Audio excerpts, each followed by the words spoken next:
Olá, meus amigos, um dia de muita paz para todos nós. Hoje é exatamente 11 de abril de 2022 e estamos nós reunidos para estudarmos a obra Nosso Lar. Nós vamos solicitar para a nossa irmã Claudinha fazer a nossa prece de gratidão. Logo depois, a nossa irmã Aramita irá fazer a recapitulação do nosso último estudo. Mestre Jesus, te agradecemos, Senhor, mais essa oportunidade de estudo, de lições, de mudanças. Que nós possamos, Senhor, amparados pela espiritualidade que nos inspire, que nos instrua, aprofundar, Senhor, através dessas histórias, a nossa própria história. E a partir dela, Senhor Jesus, reconstruir o nosso caminho, rever os nossos passos para a nossa melhoria, para o nosso progresso. Que o Senhor possa nos amparar e nos envolver na sua paz, conduzindo esse estudo, Mestre. Te agradecemos. Fica conosco agora e sempre, e que assim seja. Em nosso último estudo, o André Luiz, já passaram-se um ano, né? Era setembro de 39, agora nós estamos em setembro de 1940. E a mãe do André Luiz foi conversar com ele e disse que ia reencarnar para ajudar o pai de André Luiz, o senhor Laerte. E ele não está concordando com a mãe, diz que ela não devia voltar para a carne, se ela não podia ajudar ele de outra forma. Ela diz não, que só tem essa saída, que ele está sendo perseguido pelas duas amantes que não largaram dele. E nós paramos no momento que ela vai falar aonde está Laerte. Só antes, quero lembrar a vocês que no capítulo 16, ela diz a André Luiz que o pai dele, há 12 anos, está numa zona de trevas compactas no umbral, porque da vida dele desregrada. Zonas de treva, né? No umbral. Zonas de trevas no umbral. Trevas compactas. Indagou André Luiz a sua mãe. Como se encontra ele com a senhora? Em espírito? Disse a minha mãe com significativa expressão fisionômica. Não. Com a colaboração de alguns amigos, localizei-o na Terra, a semana passada, preparando-lhe a reencarnação imediata, sem que ele nos identificasse o auxílio direto. Quis fugir das mulheres que ainda o subjugam, talvez com razão, e aproveitamos essa disposição para jungi-lo à nova situação carnal. E aí a nossa irmã Aramita irá comentar essa observação, essa resposta da mãe de André. Então, ela não o encontra em espírito, mas assim, ela o localizou, ela o pôs na terra, porque ele quis fugir das mulheres que o subjugavam, e eles aproveitaram essa oportunidade com o auxílio dos amigos, né, para o colocar em uma nova reencarnação. Ele já vai reencarnar, e por isso que ela veio falar com o André, que ela vai seguir para encontrá-lo, casar e receber as amantes. Então a gente observa que essa será uma reencarnação em que o reencarnante não toma parte. Em que o reencarnante não tem consciência, inclusive, de que vai reencarnar. E em que o reencarnante continua no estado de perturbação. Então são reencarnações muito comuns. A gente, quando vê o livro Nosso Lar, a gente acredita que todas as desencarnações, que todos irão passar por colônias de estudo. Não, meus irmãos. A grande maioria dos terrícolas são quem? Espíritos perturbados, sofredores, desequilibrados, perversos. Então a gente vê aqui uma situação específica de um esposo que não foi fiel e que foi extremamente prostituto. Porque ele também iludia as mulheres, lembra disso? Ele iludia, dizendo que iria casar com elas e tal, e na verdade isso não aconteceu. Então, o que aconteceu com Laerte? Ele ficou nas zonas umbralinas, ou seja, ele nem saiu da Terra. Porque quando você fala em umbral, a gente está falando de crosta terrestre, a gente está falando daqui da Terra. São dimensões diferentes dentro do mesmo espaço. Então, o que aconteceu com ele? Ele não tem consciência de nada. Quem está organizando tudo é a própria esposa dele, junto, obviamente, com espíritos superiores. Então, localizei, arrumou um grupo familiar, programou uma nova reencarnação para ele, entendeu? E ele diz assim, olha, localizei-o na Terra a semana passada, preparando-lhe a reencarnação imediata, sem que ele nos identificasse o auxílio direto. Ele nem sabe. E aí perguntou o nosso querido André Luiz. Mas isso é possível? E a liberdade individual?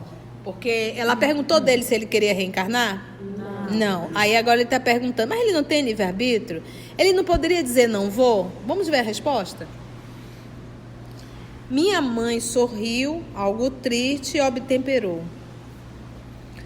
Há reencarnações que funcionam como drásticos. Ainda que o doente não se sinta corajoso, existem amigos que o ajudam a sorver o remédio santo, embora muito amargo. Relativamente à liberdade irrestrita, a alma pode invocar esse direito somente quando compreenda o dever e o pratique. Quanto ao mais, é indispensável reconhecer que o devedor é escravo do compromisso assumido. Deus criou o livre-arbítrio, nós criamos a fatalidade. É preciso quebrar, portanto, as algemas que fundimos para nós mesmos. Só. Esse texto dela realmente tem muito material de observação. Então, o nosso André perguntou sobre o livre-arbítrio, né, a escolha. E ela disse assim, esse A aí é de existir, tá? Existem reencarnações que funcionam como drástico, ou seja, enérgico, radical. Vai e pronto. Não tem escolha. Ninguém nem está perguntando a tua opinião, porque você nem sabe que vai reencarnar. A criatura é igual à desencarnação. A desencarnação, principalmente a súbita, por um acaso vem uma carta antes e diz, olá, boa noite. A próxima semana, no dia tal, se prepare que você estará desencarnando. Súbito, a pessoa nem sabe, voltou para o mundo espiritual. Da mesma forma, muitas reencarnações, assim, a pessoa entra no estado de torpor, dá uma desmaiada que não consegue nem entender o que aconteceu, morreu. Entendeste? No mundo espiritual, ela dá uma apagada total. Porque o espírito, no momento da concepção e até antes da concepção, ele já entra no estado de torpor. O Pollux que sabia que reencarnar. O Pollux que é do livro Renúncia, nossa irmã Aramita vai lembrar aqui, né? Quando ele foi reencarnar, que a Alcione estava com ele, ele começa a se sentir mal, ele não sabe nem o que é.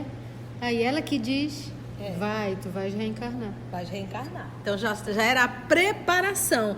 Então no momento da concepção, que o espírito é ligado ao óvulo, não é o espírito indo se ligar. Almas amigas conduzem aquele espírito para se ligar naquele primeiro óvulo. Já no estado de torpor total, entendeu? É uma morte realmente nesse processo da reencarnação. E não fica alegre não, porque a grande maioria é esse tipo de reencarnação. Quando eu digo não fica alegre, porque a gente sempre acha que a gente vai receber filhos superiores, né? A gente acha que vai receber o Emmanuel, Joana de Ângeles, né? É impressionante como isso é um ato de vaidade, tá, gente? Isso é vaidade. A gente achar que nós estamos recebendo espírito nobre. Nós temos que entender que nós recebemos espírito da terceira ordem, tão enrolado quanto nós.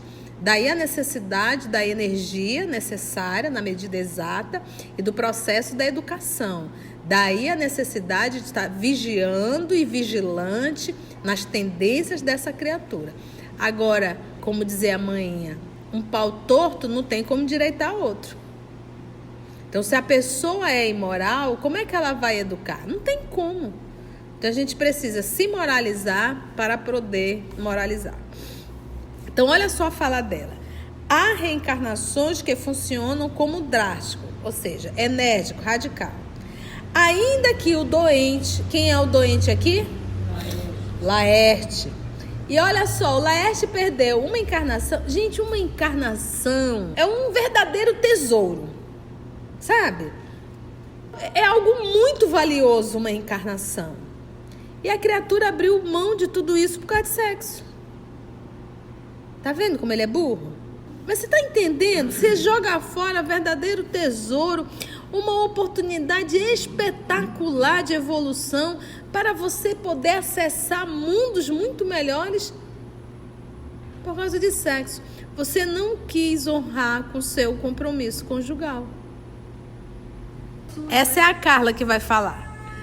Ele nem tá pelo SUS, né? Pelo Sistema Único de Reencarnação, porque ele tem a mãe aqui do André Luiz ainda fazendo um aparato que para ela se encontrar com ele, né? Então, assim, nem é uma reencarnação jogada ao léu, né? Tem, ainda que não seja por ele... A Carla brincou que a gente dizia que era o Sistema Único de Reencarnação, né? SUR, Sistema Único de Reencarnação. De certa forma, porque o que a gente aprendeu? A gente vai rever isso, acho que na obra dos missionários, se não me falha a memória, ou é o Obreiros que nós já fizemos, que ele fala dessas Obreiros, né? Dessas reencarnações que os espíritos não têm consciência. Então ele está dentro disso. Ele não tem consciência.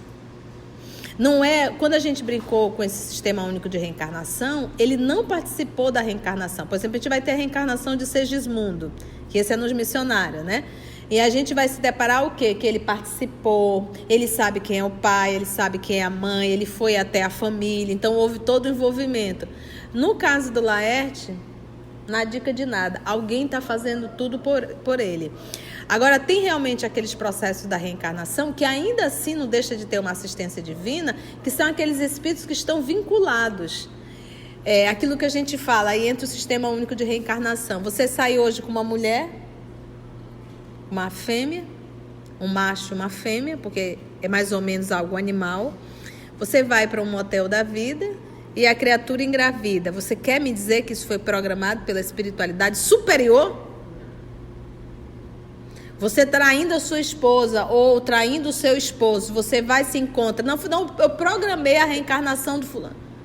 Não. Então, Sistema Único de Reencarnação. Quem é o espírito que está vinculado a ele ou a ela? E não é boa peça não, viu? É esse que vai reencarnar. Aí é o que a gente chama de Sistema Único de Reencarnação.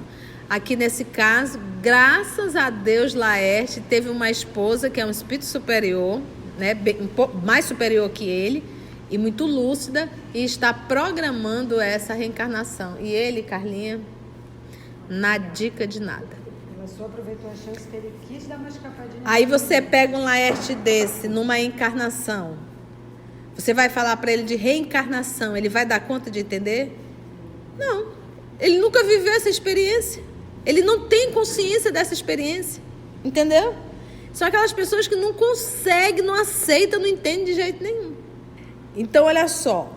Ainda que o doente não se sinta corajoso, né, não tem coragem para, existem amigos que o ajudam a sorver, né, a beber o remédio santo. Qual é o remédio santo para ele? A reencarnação. Embora esse remédio seja o quê? Muito amargo. Então aqui já está dizendo que a vida para o seu Laerte não vai ser fácil não. E olha que ele teve uma vida financeira muito boa, viu? Tanto é que as filhas, as duas que também estão no umbral, são bem fúteis, né? Duas meninas extremamente fúteis. Relativamente à liberdade irrestrita, a alma pode... É uma liberdade? É, mas o quê? Irrestrita. A alma pode invocar esse direito quando? Somente quando compreenda o dever e o pratique. É o caso de Laerte? Não é. Ele não tem como reivindicar isso. Quanto ao mais, é indispensável reconhecer que o devedor, quem é o devedor? É escravo do compromisso assumido. É aquele dito que a gente sempre diz: a plantação, mas a colheita é obrigatória. Deus criou o livre-arbítrio, nós criamos a fatalidade. Então, Deus não criou a fatalidade, nós a criamos, utilizando mal o nosso livre-arbítrio. Porque o que é a fatalidade? Plantou é o livre-arbítrio, colheu é a fatalidade. E a reencarnação dele Mita. vai ser mais difícil, porque as duas mulheres, duas delas, estavam mentalmente ligadas à vasta rede de entidades maléficas. Porque é tão lúcido, não é preciso pensar muito.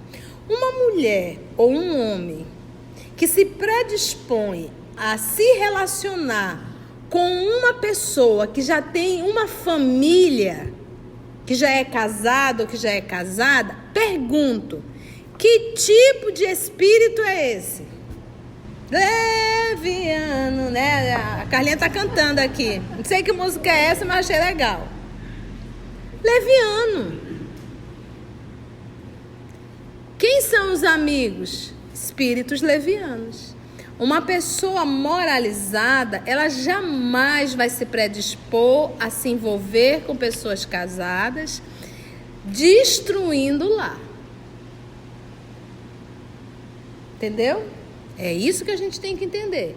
Então, as companhias dessas duas entidades, boa coisa não era. Por isso é que ela diz assim: é preciso quebrar, portanto, as algemas que fundimos, que nos associamos, porque fomos nós, para nós mesmos. Quantas algemas, gente, a gente não tem? Né, Claudinha? O ciúmes é uma algema. A vaidade é uma algema. O orgulho, o egoísmo, a inveja. A inveja, ela corrói, é um ácido.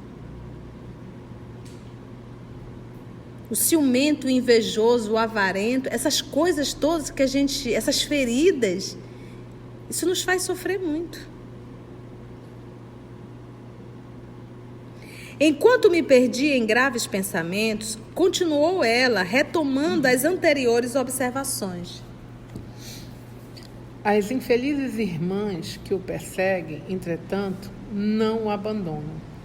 E não fosse a proteção divina, por intermédio de nossos guardas espirituais, talvez lhe subtraíssem a oportunidade da nova reencarnação. Gente, vocês viram isso aqui? Olha só a ação dessas duas criaturas. Vai, homens, arrumar as fofete na rua pra você ver só. Vai pegar as meninas, arrumar uns cãozinhos desses pra ti. É na ida e na volta. Na ida... Gente, olha só o que ela diz aqui, olha. As infelizes irmãs que o perseguem, então a criatura tá achando que não vai ficar livre, não. Entretanto, não o abandonam, estão lá, lado a lado. E agora eu pergunto, se ele fosse cristão, ele estaria enrolado desse jeito? Estaria E nada. ela conta aqui que justamente por isso, que ele foi vaidoso e ficou, ele era rico, aí ela fala, ele ficou só com os maneirismos do cavalheirismo, ou seja, ele enganou as moças e ele achava que ele ia enganar na vida espiritual também. Ele nem sabia que tinha uma vida espiritual. Olha só. Entretanto, não o abandonam e não fosse a proteção divina por intermédio de nossos guardas espirituais, ainda bem que ele tem essa esposa, teve essa esposa, talvez lhe subtraísse a oportunidade da nova reencarnação. Ele iria perder a oportunidade, não iria reencarnar. Então esses espíritos, gente, porque o que a gente tem que entender? Aqui na Terra a gente não tem livre-arbítrio? Eu vou lhe dizer uma coisa, no mundo espiritual também. Aqui é relativo? No mundo espiritual também. Você vê que agora, ele querendo ou não, ele vai reencarnar. E aqui chega um momento que o papai diz, chega. Deu. Porque ele vai fazendo várias advertências. Ele vai mandando várias porradinhas pequenas. Acabou que não entende, ele diz, meu filho, chega, deu. Não tem mais jeito não. Tu não sei mais qual a linguagem eu tenho que falar contigo. Então, é um livre-arbítrio? Mas tem limite. Exclamou André. Deus meu, será então possível? Estamos à mercê do mal até esse ponto? simples joguetes em mãos dos inimigos? Tadinho do André, né? Né? Lá a gente fica pensando, estamos assim à mercê. Você se coloca numa situação de, puxa vida, mas Jesus já veio há mais de 2000 anos nos ensinar o caminho. E a pergunta é, quem é pior? É as duas ou é o Laerte? Para pensar. As duas. Os três. Porque o que acontece? Quem disse à esposa? A fidelidade, porque aqui no Brasil a relação é monogâmica. Casou porque quis. Então, quem disse fidelidade foi ele. A pessoa mais comprometida é ele, porque as duas nem a conheciam. E não foram para o altar com ela dizendo, seremos fiéis. Quem dormia com a mãe de André era o pai, entende? E aí agora tá o quê? Chorando as pitangas? Esclareceu minha genitora, minha mãezinha, muito calma.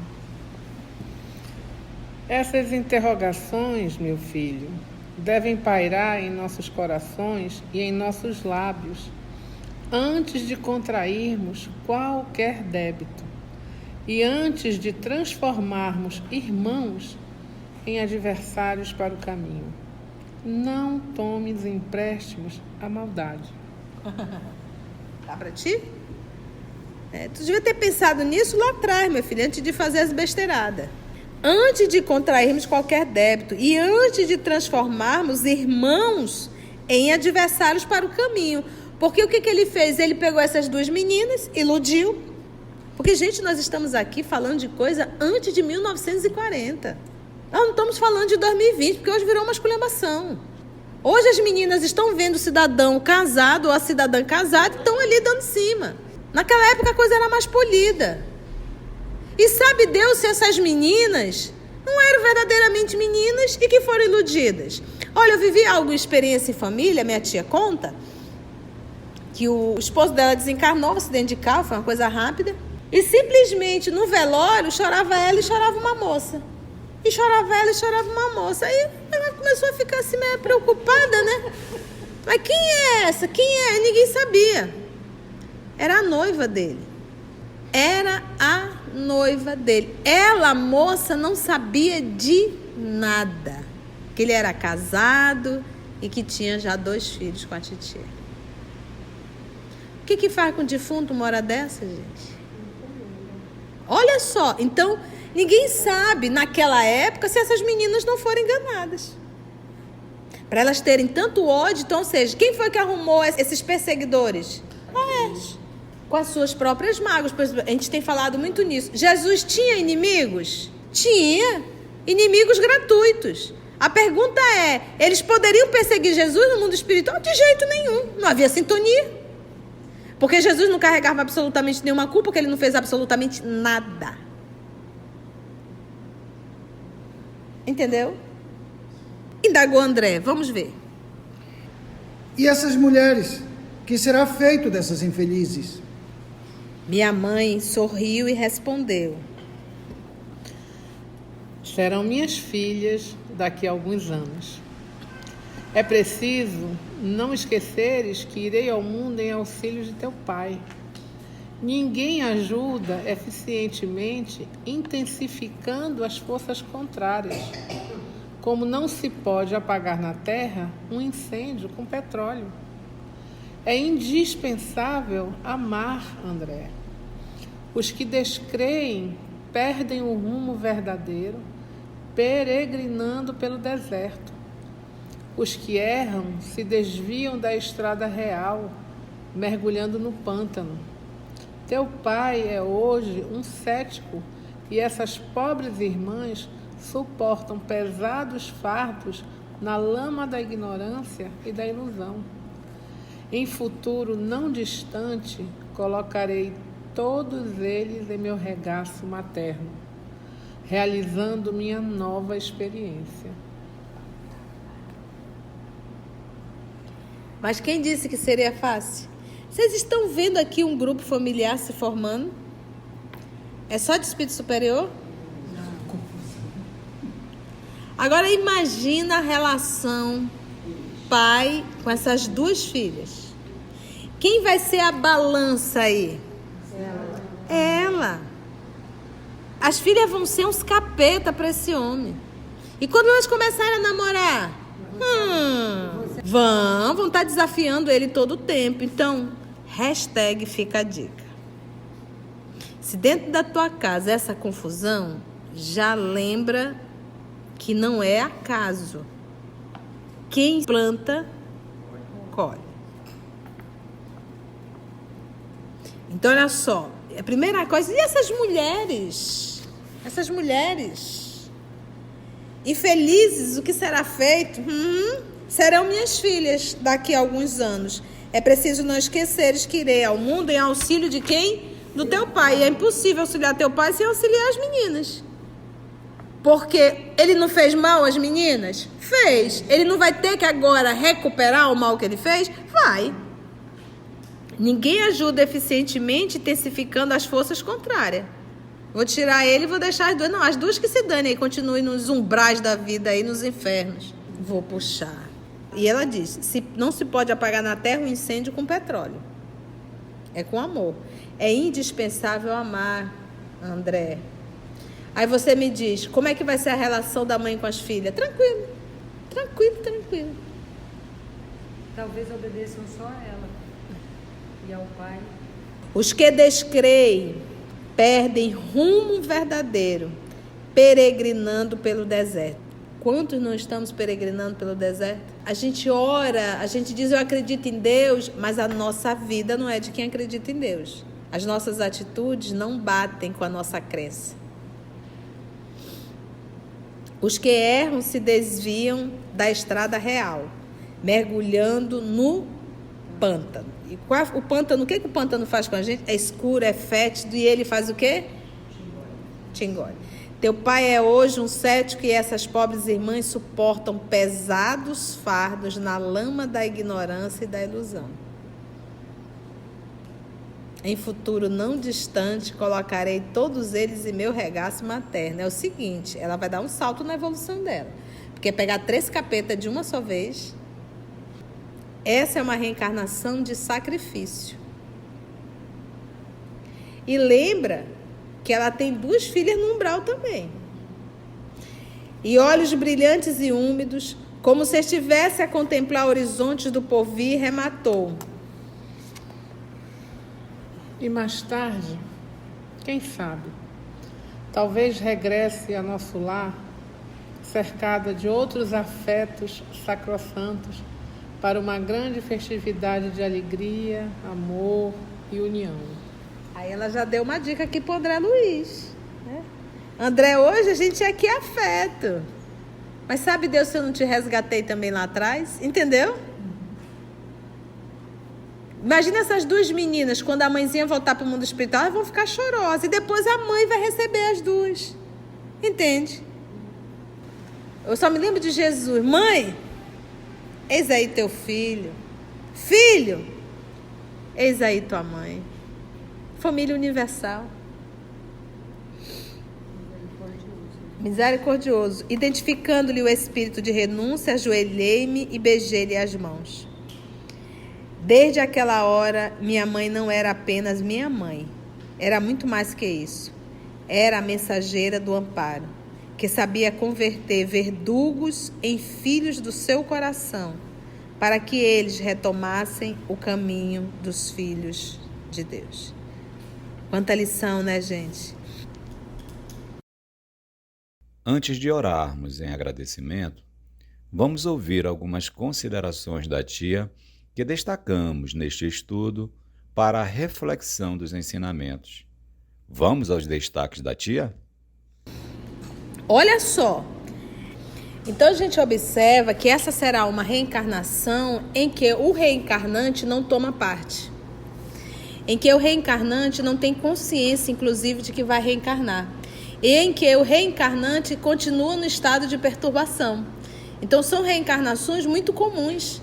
A gente, quando vê o livro Nosso Lar, a gente acredita que todas as desencarnações, que todos irão passar por colônias de estudo. Não, meus irmãos. A grande maioria dos terrícolas são espíritos perturbados. sofredores, desequilibrados, perversos. Então a gente vê aqui uma situação específica de um esposo que não foi fiel. Ele ficou nas ondas umbralinas, ou seja, ele nem saiu da terra. Porque quando você fala em umbral, a gente está falando de crosta terrestre. A gente está falando daqui da terra. São dimensões diferentes dentro do mesmo espaço. Ele não tem consciência de nada. Quem está organizando tudo é a própria esposa dele, junto, obviamente, com espíritos superiores. Então, no momento da concepção, que o espírito é ligado ao óvulo, não é o espírito indo se ligar. Almas amigas conduzem aquele espírito para se ligar naquele óvulo, já no estado de torpor total, entendeu? É uma morte. E não fica alegre não, porque a grande maioria é esse tipo de reencarnação. Quando eu digo não fica alegre, porque a gente sempre acha que a gente vai receber filhos superiores. Isso é um ato de vaidade, tá, gente? Isso é vaidade. Nós temos que entender que nós recebemos espírito da terceira ordem, tão enrolado quanto nós. Daí a necessidade da energia necessária na medida exata e do processo da educação. Daí a necessidade de estar vigiando e vigilante nas tendências dessa criatura. Gente, uma encarnação é um verdadeiro tesouro. Mas você está entendendo? Você joga fora verdadeiro tesouro, uma oportunidade espetacular de evolução para você poder acessar mundos muito melhores por causa de sexo. Você não quis honrar com seu compromisso conjugal. Então, Deus não criou a fatalidade, nós a criamos, utilizando mal o nosso livre-arbítrio. Plantou é o livre-arbítrio, colheu é a fatalidade. Uma mulher ou um homem que se predispõe a se relacionar com uma pessoa que já tem uma família, que já é casado ou que já é casada, pergunto, que tipo de espírito é esse? Leviano. Quem são os amigos? Espíritos levianos. Uma pessoa moralizada, ela jamais vai se predispor a se envolver com pessoas casadas, destruindo o lar. Quantas algemas, gente, a gente não tem? O ciúme, a vaidade, o orgulho, o egoísmo, a inveja. A inveja, ela corrói, é um ácido. O ciumento, o invejoso, o avarento, essas feridas, isso nos faz sofrer muito. Vai, homens, arrumar as fofete na rua para você ver só. Gente, porque o que a gente tem que entender? Aqui na Terra a gente não tem livre-arbítrio? Eu vou lhe dizer uma coisa, no mundo espiritual também. Aqui é relativo? É, no mundo espiritual também. Você vê que agora, ele querendo ou não, ele vai reencarnar. E aqui chega um momento que o papai diz, chega. Jesus tinha inimigos? Tinha. Inimigos gratuitos. A pergunta é, eles poderiam perseguir Jesus no mundo espiritual? De jeito nenhum. Não havia sintonia. Porque Jesus não carregava absolutamente nenhuma culpa, porque ele não fez absolutamente nada. Vocês estão vendo aqui um grupo familiar se formando? É só de espírito superior? Então, #fica a dica. Se dentro da tua casa essa confusão, já lembra que não é acaso. Quem planta, colhe. Os que descreem perdem rumo verdadeiro, peregrinando pelo deserto. Quantos não estamos peregrinando pelo deserto? A gente ora, a gente diz eu acredito em Deus, mas a nossa vida não é de quem acredita em Deus. As nossas atitudes não batem com a nossa crença. Entendeu? Assim, concluindo o nosso estudo de hoje e agradecendo o nosso Mestre Jesus por mais este momento de aprendizado, vamos orar? E assim agradecemos a Deus nosso Pai, a Jesus o amor de nossa vida e a espiritualidade amiga por mais um momento de estudo e de reflexão. E até o nosso próximo encontro, se Deus assim nos permitir.